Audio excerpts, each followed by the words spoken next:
I've removed this window so that I can replace this piece and this piece, which are broken. When I remove a window to restore it, I always replace the outside lead because it cracks. It's a real area of weakness. So although it's not cracked in every place, it's cracked in quite a lot of places. So I'll show you how I do that. And this is what I use, which is a multi-tool. And it's fantastic for a lot of jobs. I've got a YouTube video about this tool. I'll put a link.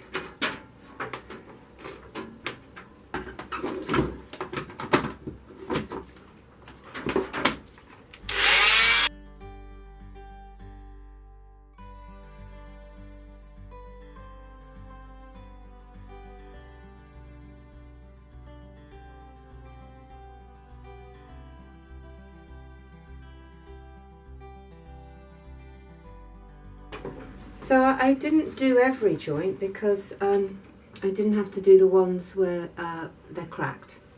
So now I carefully flip the window over and do the other side, and after that I can start easing the lead away.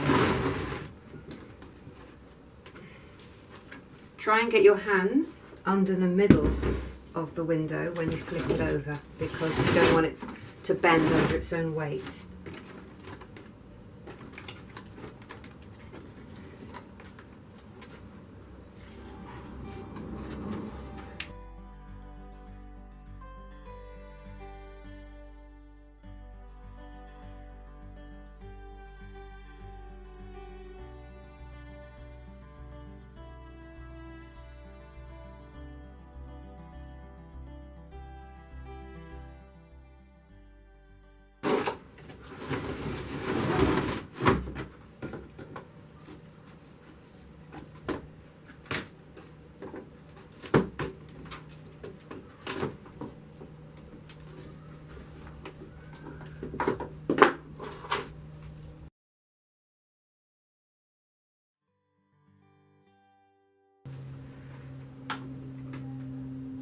What I can see now that I've taken this window, the edge apart, is that there's a strengthening steel running all the way through here, and that's basically what's kept this window in such good condition, because it didn't have a saddle bar that it was tied to.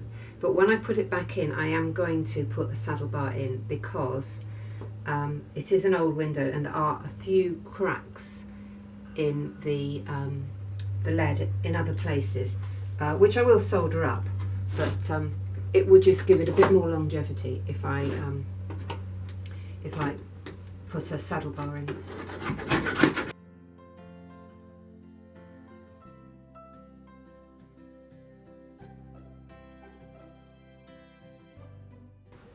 I want to remove this old cement from the outside edge here, but what I'm finding is that it's rock solid and it's really stuck hard to the glass. Now I can't get much of this glass. It's hasn't been made since the 1930s, and I was able to get two pieces for this and this, but they're large pieces and they were difficult to source. Reading stained glass is a great source of antique glass, and they found it for me. Now if I work too aggressively on this outside edge, I am in danger of breaking more glass. And as this cement seems tough as nails, not crumbly, I'm going to leave it where it is and just cement on top of it, and that should be fine. Usually I'd be able to get this off, but I think it's too risky on this occasion. The next thing I'm going to do is I'm going to use my tool to grind all these places where I'm going to be soldering, because it's a very neat way of getting the lead back to bright lead so that you can solder it, because as you know, you can't solder dirty lead.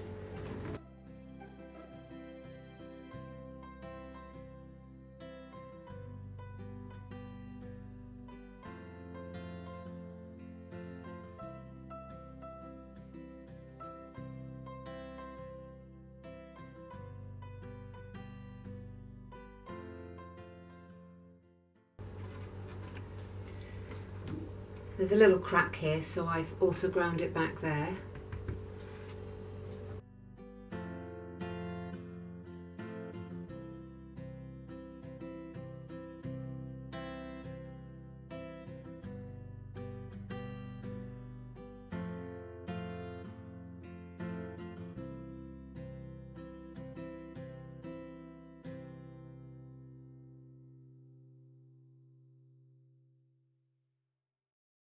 I'm going to start taking out the broken glass now and measuring up for the new glass.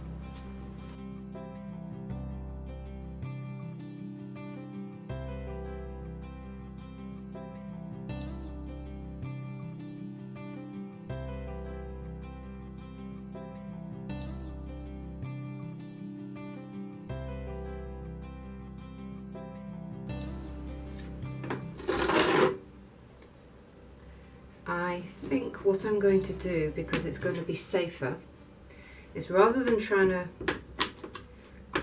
wiggle this out of here, I might take all of this bottom row off and replace all of the leads, because I'm just worried that yeah, I'm just worried what will happen if I think it's all going to move anyway.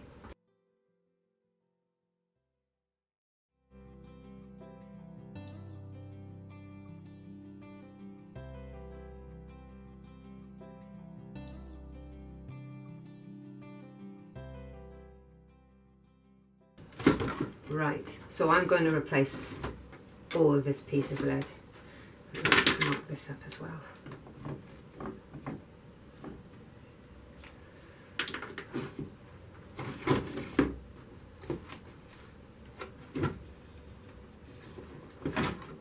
Now this is the steel, which I think I will replace because it's probably a bit old and nasty.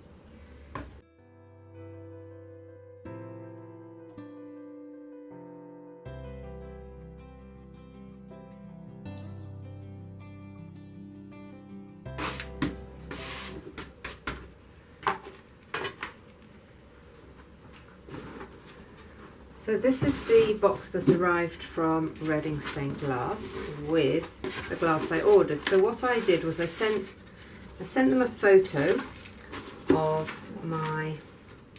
the glass I needed and the sizes, and this is how it comes. And I've never had a piece of glass, no matter what size, arrive from Reading Stained Glass broken. They pack things really well. And delivery varies from about £5 to about £8, I think, depending on how big your box is. So, let's have a look.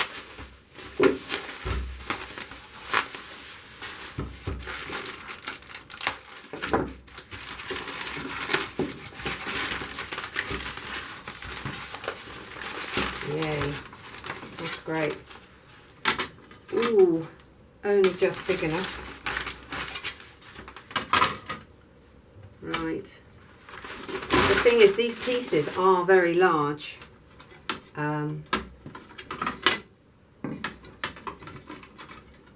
So I will have to make up the extra in clever ways, which I will show you. So let's just measure these.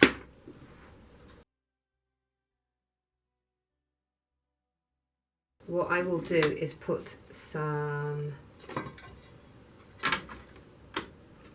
extra steels to make up the extra depth I need.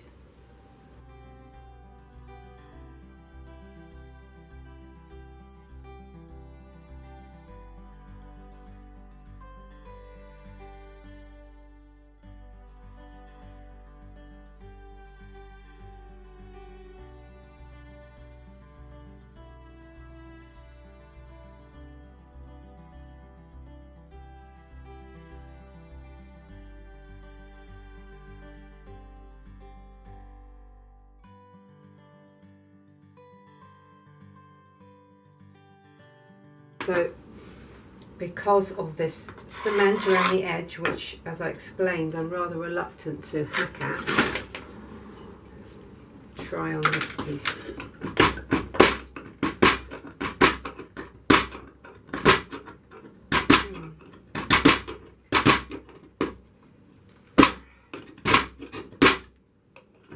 Well, I suppose it does come off,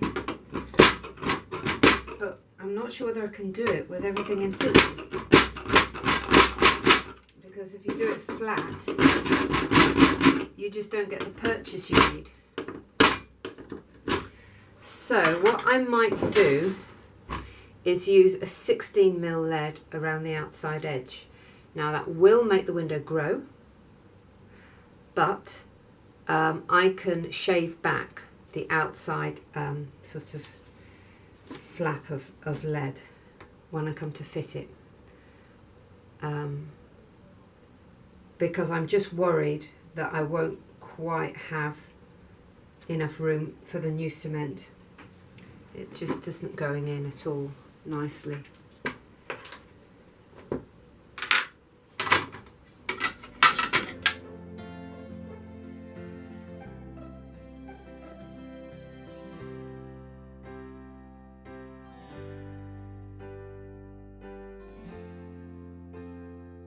So I've decided to grind back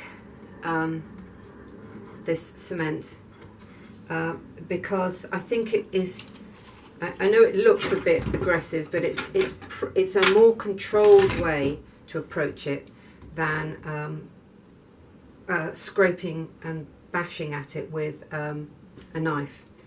And I don't have to get it absolutely perfectly off, but I do need to reduce it basically. And it is throwing up a lot of unpleasant dust, so I'm going to be wearing my mask.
And that's what I didn't want to happen.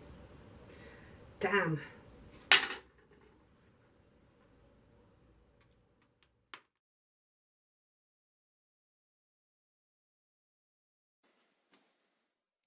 The only option now is to stop work and order some more glass, which, as I said earlier, this is antique glass, not easy to get hold of, so extra annoying. But luckily, John at Reading Stained Glass did have some more, so after it arrived, I was able to resume work.